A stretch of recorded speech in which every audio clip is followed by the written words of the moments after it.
Olá, sejam bem-vindos a mais uma aula de língua portuguesa. Como vocês podem ver aqui do meu lado, o título dessa aula já indica que é uma continuação do que nós estamos estudando desde a quinzena passada e mais especificamente desde a aula anterior. Porque como diz aqui do meu lado, a questão é, já tem o conhecimento de mundo, então vamos à compreensão de um artigo de opinião. E para quem está assistindo essa aula, que também assistiu a aula anterior, sabe que esse título aqui ele faz referência à aula anterior, óbvio, em que nós falamos sobre a questão da importância do conhecimento de mundo para compreender os textos.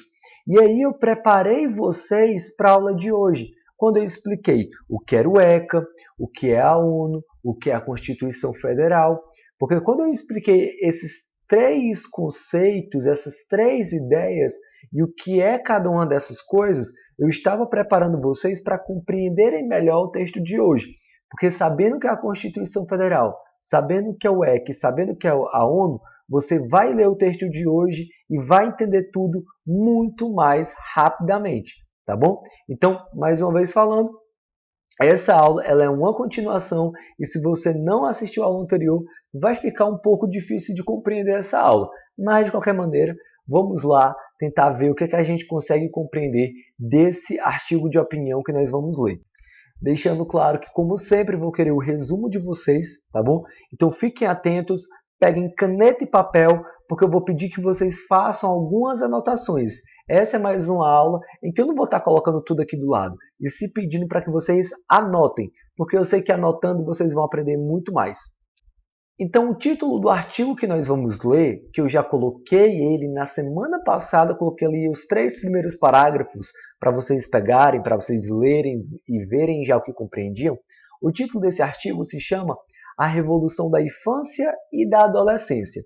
Esse artigo nós vamos ler ele aqui pela internet, né? Aqui o meu Chrome vai estar ligado aqui atrás, vocês vão acompanhar comigo, mas vocês também podem acompanhar se quiserem, porque eu acho que melhora a leitura de vocês na página 274 do livro didático. Então, esse artigo, naturalmente, né, como vocês já aprenderam, como todo artigo ele é publicado em jornais ou revista, mas geralmente em jornais, mesmo que sejam jornais online, ok? E aí, a partir desse jornal, o livro didático pegou esse artigo e também deixou ele disponível para uma aula de língua portuguesa. E aí, antes de realmente entrar no assunto, né, entrar realmente ali no artigo de opinião, vamos realmente só relembrar aqui algumas coisas e deixar claro outras, tá? Primeiro, artigo de opinião, como vocês no mínimo devem saber, quando pensar em artigo de opinião, a primeira coisa que pelo menos deve vir à cabeça de vocês é que se trata de um texto opinativo, em que alguém vai abordar um assunto e vai dar o seu ponto de vista, a sua opinião sobre aquele assunto. Para que alguém escreve um texto para dar a sua opinião? Quando a gente dá a nossa opinião para as outras pessoas ouvirem, ou nesse caso para as outras pessoas lerem, geralmente qual é o nosso intuito? Você dá a sua opinião só por dar? Não. Quando a gente dá a nossa opinião, a gente tenta, na maioria das vezes, convencer o outro de que nós estamos certos. Imagine as últimas discussões na qual você se colocou, seja pelo WhatsApp, seja presencial. Imagine, lembre qual foi a última discussão sobre um assunto polêmico, seja um gosto relacionado a algum aplicativo, algum jogo, algum gosto musical, não sei. Lembre a última discussão que houve, seja até sobre a vida de alguém, né? Nas fofoquinhas da vida aí. Lembre quando você deu a sua opinião sobre algo e lembre que talvez, ou muito claramente, ou lá no fundo, o seu intuito era convencer as pessoas de que você estava certo. E isso não é diferente do artigo de opinião, no qual alguém dá a sua opinião acerca de um assunto para tentar convencer o outro, tá bom?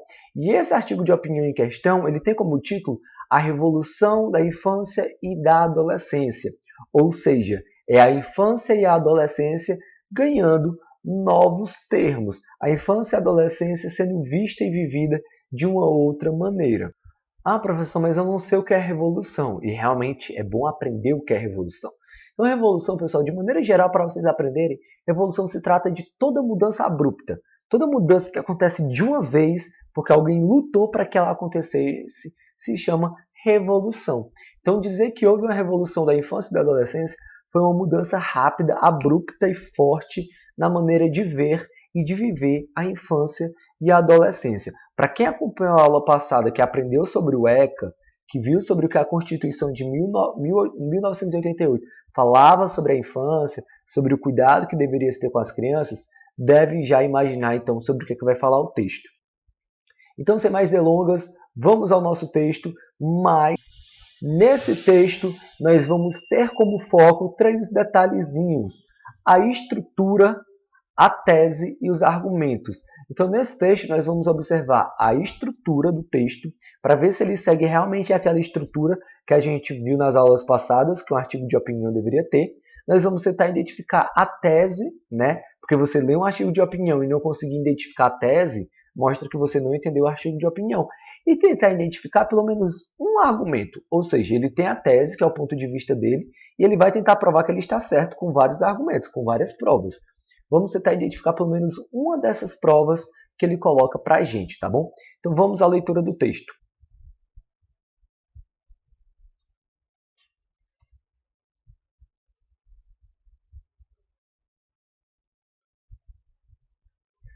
Vamos lá, pessoal. Estou aqui menorzinho para vocês. Eu sei que eu apareci durante alguns segundos aí, porque eu estava tentando resolver um problema e acabou que ficou gravando aqui. Mas vamos lá. Essa daqui é a página na internet do jornal Folha de São Paulo, tá bom? Um jornal que vai ter suas notícias, charges, cartoons, editoriais. Vai haver nele vários tipos de textos e entre eles o artigo de opinião. Observem que o jornal ele já procura deixar isso claro lá em cima. Está em azulzinho ali com a marca azul, letras vermelhas para chamar a atenção e tem lá opinião. Não tem o nome artigo de opinião, mas tem a palavra opinião que é para deixar claro que se trata de um texto opinativo, tá bom? Então você pode concordar ou discordar, ok? E aí logo abaixo vem o nome do autor, que é o Gary Stoll, que é uma pessoa muito importante. E ele é muito importante, inclusive, nessa relação sobre o desenvolvimento de países, né? Ele é um ativista que já batalhou por várias causas, aqui inclusive dentro do Brasil, seja a causa da saúde, a causa ambiental. Então, como ele tem esse contato aí, ele trabalha para a Unicef, né, que é outra instituição internacional, vamos dizer que ele tem credibilidade para falar sobre o assunto do qual ele vai falar, tá bom? Então, isso, colocar o nome do autor aí, já dá mais confiança para o leitor de pensar, poxa, talvez essa pessoa saiba do que está falando. Então, vamos lá. A revolução da infância e da adolescência. Começa assim. Acompanhe comigo lá em cima. O Brasil comemora os 25 anos da aprovação do Estatuto da Criança e do Adolescente, o ECA. Quando esse texto foi feito, completava 25 anos do ECA. A lei catalisadora de transformações importantes na vida de meninos e meninas em todo o país. Com isso, ou seja, com o ECA, graças ao ECA, as crianças e os adolescentes que crescem hoje no Brasil vivem uma realidade muito diferente daquela que a geração de seus pais e avós viveu em sua infância. Então aqui ele já faz uma afirmação, né? Que graças ao ECA, que faz 25 anos, as crianças e adolescentes hoje no Brasil têm uma realidade diferente da infância e da adolescência de seus pais e avós. Lembra que eu até pedi para que vocês perguntassem isso aos pais de vocês? Pois bem, porque segundo o Gary, a vida hoje ela é muito melhor para as crianças e para os adolescentes do que era há décadas atrás, tá bom? Tem uma palavrinha aqui muito importante que é a palavra catalisadora, a lei catalisadora. E catalisar significa, entre outras coisas, incentivar. Então é a lei que incentivou, ou seja, é graças a essa lei que houve transformações importantes na vida dos jovens e das crianças. Aí, se você não viu a aula passada, você deve estar se perguntando, mas por que essa lei foi tão importante para as crianças e para os adolescentes? Né? Você pode estar com essa dúvida. Para quem assistiu a aula passada e assistiu com calma, deve lembrar o quanto essa lei ela detalhou exatamente de que maneira o Estado, a família e a sociedade deveriam cuidar bem das crianças e adolescentes. Não era só dizendo, cuidem bem, não. Era dando detalhes de que maneira deveriam cuidar da saúde, de que maneira deveriam cuidar da educação, tudo nos mínimos detalhes, ok? Por isso que a vida para os adolescentes, para as crianças, se tornou uma vida mais digna. No segundo parágrafo diz o seguinte, em 1989, a Assembleia Geral da ONU, né, que é uma grande convenção da ONU, adotou a Convenção sobre os Direitos da Criança. Então foi uma assembleia, um momento reunindo todos os países da ONU para falar só sobre os direitos da criança, tudo que deveria ser feito para garantir esses direitos, que foi ratificada no ano seguinte no Brasil. Ratificar significa colocar como algo que realmente vai valer, tá? Então foi ratificada, começou a valer no ano seguinte pelo Brasil. Antecipando esse movimento internacional, ou seja, antecipando essa assembleia que aconteceu em 89, a Constituição de 88, que eu também falei sobre ela, em seu artigo 227, né, garantiu a infância e a adolescência como prioridade absoluta. Então, olha que interessante o quanto isso foi histórico. Em 88, tá bom? Surge a Constituição Federal falando o quão seria importante, tá, que se cuidasse mais das crianças e dos adolescentes. A Constituição ela fala com mais rigor o quanto deve ser cuidado da criança e do adolescente. Em 89, numa convenção ali mundial, também se debate isso. Então, em 88 no Brasil, em 89 numa convenção mundial e em 90, tá, depois de toda essa discussão dentro do Brasil, fora do Brasil, se cria aqui dentro do Brasil em 90, 2 anos depois da Constituição, uma lei que é o ECA, que é realmente para passar a valer e para ter os mínimos detalhes de como as crianças e adolescentes deveriam ser cuidadas. Terceiro parágrafo lá em cima. Em 1990, o país traduziu esses princípios, ou seja, tudo que foi discutido na ONU em 89, né? O país traduziu esses princípios em uma legislação, ou seja, em uma série de leis mais completa e detalhada, que é o Estatuto da Criança e do Adolescente, o ECA, deixando para trás o Código de Menores, uma lei discriminatória, repressiva e segregacionista. Ou seja, no Brasil, antes de 1988, antes da Constituição, é óbvio que já havia outras leis. E havia leis para falar sobre as crianças. Mas essa lei que havia, como diz aqui, ela era discriminatória, e isso, óbvio, é a opinião do autor, né? Ou seja, ela discriminava, na verdade, uma série de crianças, ela era repressiva e ela era segregacionista, ou seja, separava. Ela não unia as classes, não unia as pessoas, e sim separava, ou seja, não era uma lei boa. Observem que até aqui, apesar de soltar um pouco a opinião dele sobre algumas coisas, o autor do texto ele só está contextualizando. Lembra que a primeira parte do artigo de opinião é contextualizar o assunto para a gente entender do que ele está falando. Então aqui ele está falando, ó, ele está meio que contando uma história para você entender. Ele está contando a história de como o ECA chegou no Brasil. Começou pela Constituição Federal, em 89 falaram isso na ONU, e aí em 90, juntando uma coisa com a outra, realmente o ECA surgiu no Brasil. Então até aqui é contextualizar, tá? Só contar a história para vocês entenderem do que ele está falando. Quarto parágrafo. Acompanhando essas mudanças no marco legal, ou seja, dentro das leis, o Brasil também viveu uma transformação social e econômica nos últimos 25 anos.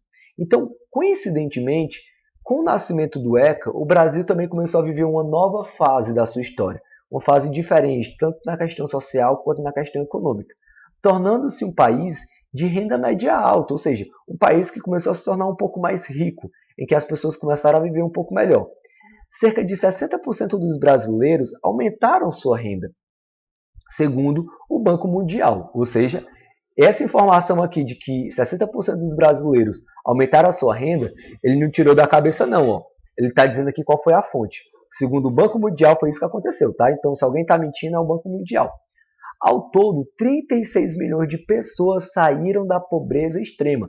Então, assim como o ECA começou a valer no Brasil, coincidentemente, a vida no Brasil também começou a melhorar. As pessoas começaram a ter mais condições de viver bem. Sexto parágrafo. O país se fortaleceu economicamente. Saltou da 13ª para a 7ª posição no ranking das maiores economias do mundo. Então ele continua aqui a contextualizar, contar a história. Ó. Nada daqui ainda é tão importante como a opinião dele, ele só está contando a história. Observe como o Brasil foi melhorando nos últimos 25 anos. As pessoas começaram a ter mais dinheiro, ele saltou da 13ª posição para a 7ª no ranking das maiores economias do mundo. O Brasil se tornou a 7ª maior economia do mundo, isso é muito importante. Também ganhou uma face mais urbana. Ou seja, a concentração da população nas cidades cresceu de 75% em 1991 para 84% em 2013. Ou seja, em 2013, 84% das pessoas do país viviam nas grandes cidades. É muita coisa. Ou seja, ele está mais uma vez contextualizando, só contando o quanto o Brasil foi mudando nos últimos 25 anos. Mais uma vez, o Brasil se tornou um país mais rico, as pessoas começaram a ter mais dinheiro, a viver melhor, o país se tornou mais urbano, então cidades que eram pequenas ficaram cidades grandes e se tornaram urbanas e não mais rurais. Olha que interessante. Continuando, o balanço desses 25 anos está marcado por conquistas concretas para crianças e adolescentes. Então aqui ele volta a falar então das crianças e adolescentes. O Brasil é uma das nações que tem se destacado por reduzir a mortalidade infantil. Isso eu até falei na aula passada, mortalidade infantil tem a ver com o tanto de crianças que morrem, ou seja, ainda na infância, o tanto de pessoas que morrem nessa fase. Entre 1990 e 2012, a taxa de mortalidade infantil caiu 68,4%, chegando a 14,9 mortes para cada 1.000 nascidos vivos. Ou seja, para cada 1.000 crianças que nascem apenas no Brasil hoje, isso em 2013, né, 15 morriam. Pode parecer um número ainda muito grande, né? Pô, a cada 1.000 crianças, 15 morrerem, mas em 1990 e antes disso, a situação do país era bem pior. Ou seja, no país em que muitas crianças morrem, nós podemos dizer que esse país cuidava das crianças? A resposta é óbvia. Não, não é? Os números já dizem tudo. Agora, num país em que as crianças estão morrendo menos e a cada ano que passa as crianças morrem menos, nós podemos dizer que esse país está cuidando cada vez melhor das crianças? Podemos dizer isso, né? E o interessante é que essa mudança só começou a acontecer depois do ECA, porque o ECA deixou mais rígido, mais obrigatório o cuidado com a saúde das crianças. Então, teve que haver mais médicos para cuidar das mulheres grávidas, teve que haver mais pediatras para cuidar das crianças desde que elas nasciam, para atender essas crianças, mesmo as mais pobres. Então isso ajudou a fazer com que as crianças, né, não morressem na infância, assim como as famílias pobres terem acesso a alimentos, né, nutritivos para alimentar os seus filhos. Tudo isso contribuiu e foi graças ao ECA. E esses dados aqui é de acordo com o Ministério da Saúde. Com isso, superou, né, ou seja, com essa diminuição da mortalidade infantil, o Brasil superou a meta de redução da mortalidade infantil prevista nos Objetivos de Desenvolvimento do Milênio, que é a ODM, antes do prazo estabelecido.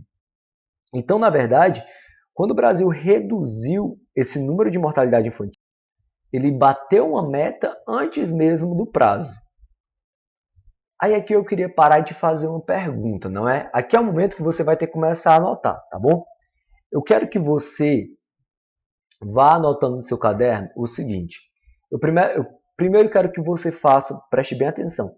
Primeiro quero que você, né, recapitule o que a gente viu até aqui, né? Comece falando, né, da questão de que nós estamos lendo. Isso você vai colocando com as suas palavras aí no seu caderno, tá bom? Primeiro a questão de onde nós estamos lendo esse artigo de opinião. Primeiro que é um jornal online. Então anote aí que o artigo de opinião lido é em um jornal online, tá bom? Anotou isso? Ok. Coloque aí que o jornal deixa bem claro que se trata de uma opinião. Lembra que eu mostrei lá em cima que tinha bem grande, né, a opinião? Pois bem, o jornal deixa bem claro que se trata de opinião para o leitor saber do que se trata, não é? Aí vamos direto logo para o texto, né? A gente está aqui lendo, se eu não me engano, é o 7º ou 8º parágrafo. E observem que tudo aqui se trata de contextualizar. Ele está apenas meio que fazendo a gente entender toda a história, tá bom?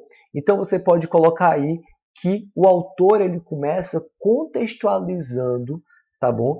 Toda a questão da história do Brasil nos últimos 25 anos, explicando como é que o ECA chegou no Brasil. Então você pode colocar aí que ele inicia contando como o ECA ele virou lei no Brasil, né? Como é que ele foi criado no Brasil?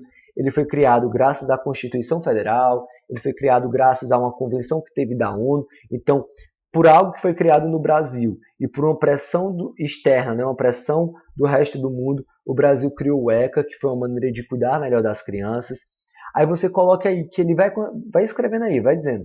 Então o autor continua contextualizando, contando o que aconteceu no Brasil nos últimos 25 anos. Aí você vai colocar que ele diz o seguinte, que o Brasil melhorou economicamente, né? As pessoas começaram a ter mais condições de vida, o Brasil se tornou um país mais rico, ok? E junto com isso, a vida no Brasil também melhorou para as crianças. Então, como é que a vida melhorou para as crianças? Aí você vai colocar e escrever, fazer suas anotações e mostrar como é que o Brasil melhorou para as crianças. Aí ele dá um exemplo aqui, que é a questão da mortalidade infantil, ou seja, o número de crianças que morrem no Brasil diminuiu muito nas últimas décadas, tá bom? E agora a gente vai ler um pouco mais aqui do que ele mostra de como a vida melhorou no Brasil também. Então, para além da saúde, olha como a vida ainda melhorou ainda mais no Brasil em relação também à educação. Nesse período, todos os indicadores relacionados à educação avançaram e o país está próximo de assegurar o ensino fundamental universal. O ensino fundamental é aquele que vai até o nono ano. E o que é o ensino fundamental universal? É o ensino fundamental para todas as crianças. Porque você já parou para se perguntar se todas as crianças do país têm direito se elas estudam mesmo e fazem todo o ensino fundamental? Bem, ainda não.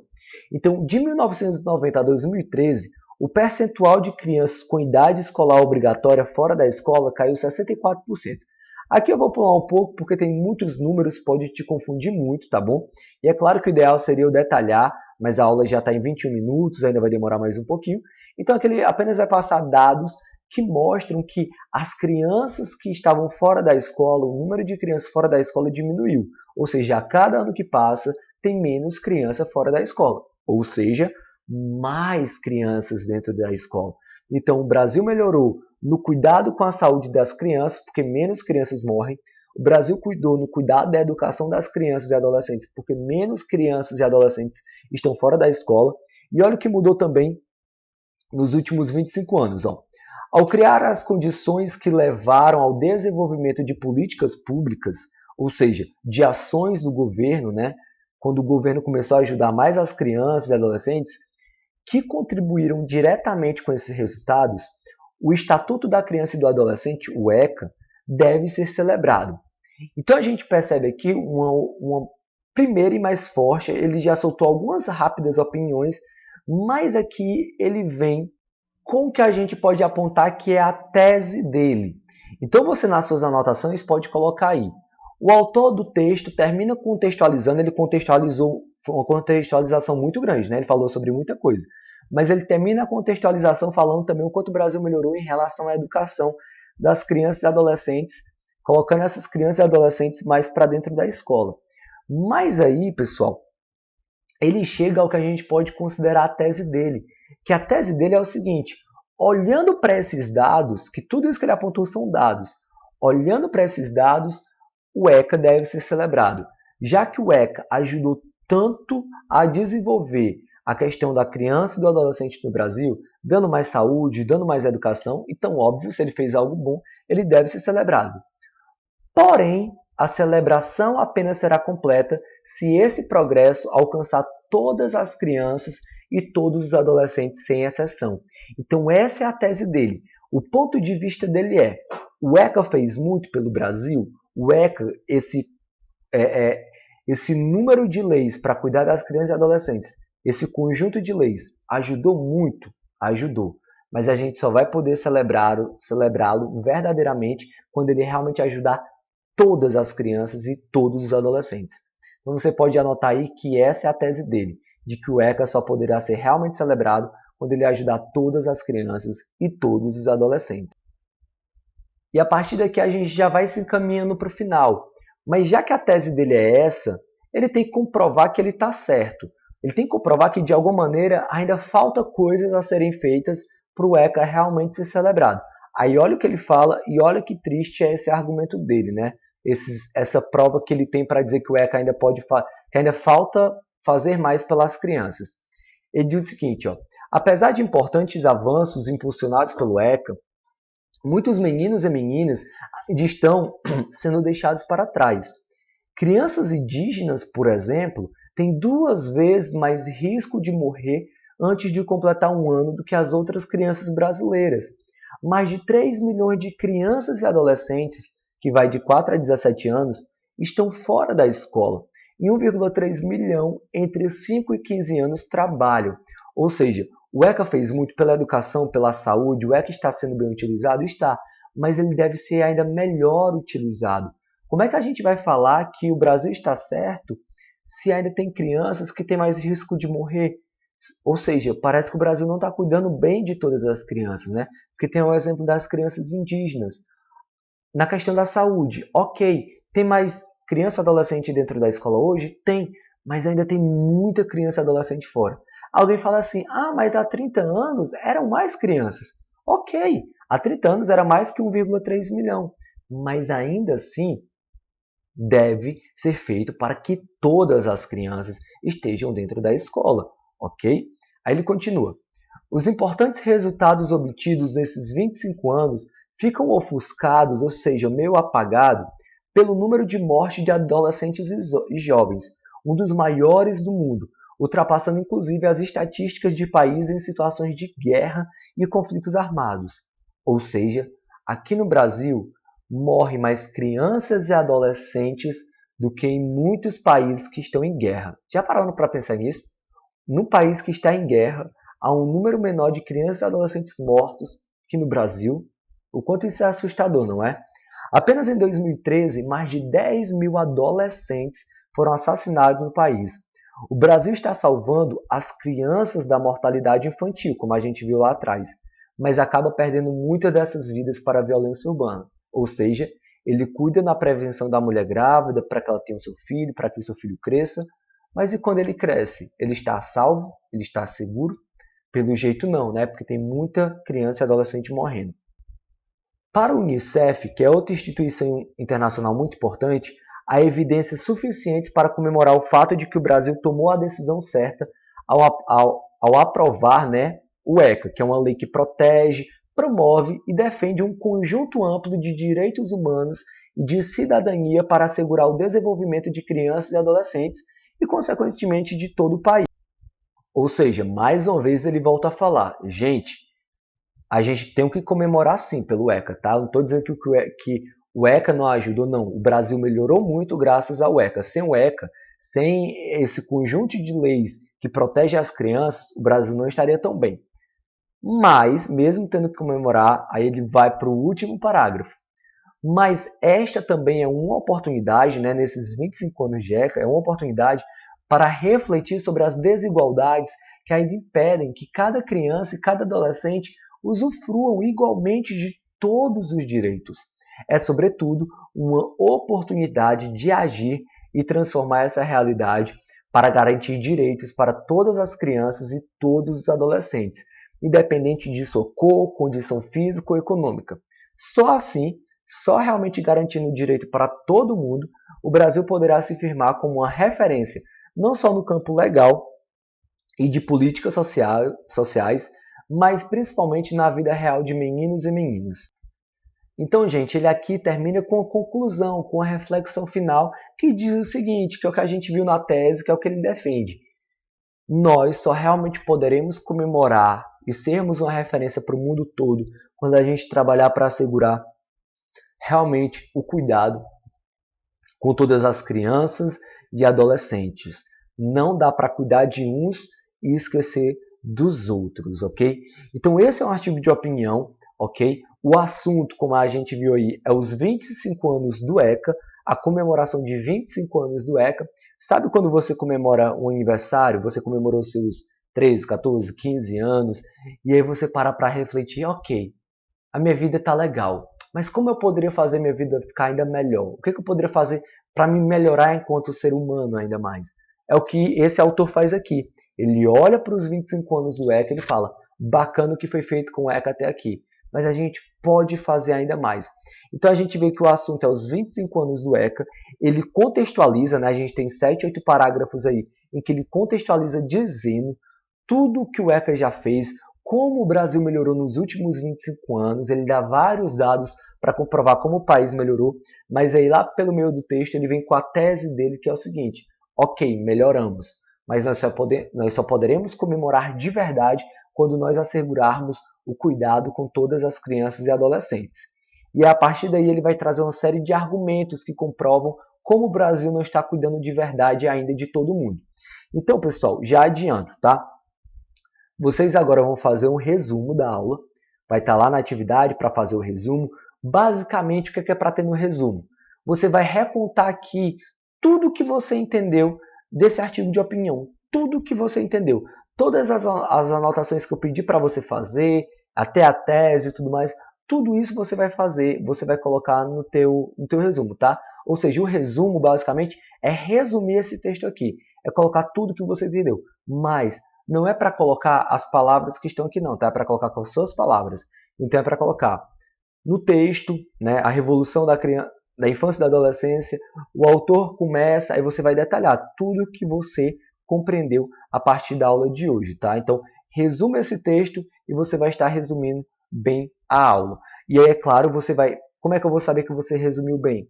Se você resumir bem em relação até à estrutura. Vai falar como é que ele contextualizou, vai falar qual foi a tese que ele abordou, colocar qual é a tese é algo muito importante de colocar no seu resumo, para mostrar que você entendeu o que é que ele estava defendendo no artigo de opinião, tá bom? Mas aí, além disso, eu vou colocar uma segunda questão, que é uma segunda questão rápida, que é o seguinte. Ele tem a tese dele, não é? Eu já falei várias vezes qual é a tese dele aqui. Mas a pergunta é, você saberia dizer pelo menos um argumento que ele usou para comprovar de que a tese dele está correta? Saberia? Eu sei que a minha tela está travada aqui, peço desculpas, tá bom? Vou até tirar aqui rapidinho. Não vai sair agora não, peraí. Pronto, até tirei aqui rapidinho porque não está dando muito certo. Deixa eu voltar aqui para ver se dá. Não, não dá. Mas é o seguinte, a minha pergunta é, se você saberia pelo menos identificar uma tese dele, não sei se saberia identificar pelo menos, ou quer dizer, um argumento dele, ele apresenta a tese, mas para comprovar que ele está certo, que o ponto de vista está correto, ele apresenta alguns argumentos. Eu quero que você identifique pelo menos um argumento dele, tá bom? E coloque aí na segunda questão. Então é isso, pessoal. Essa foi a nossa aula. Até a próxima e tchau!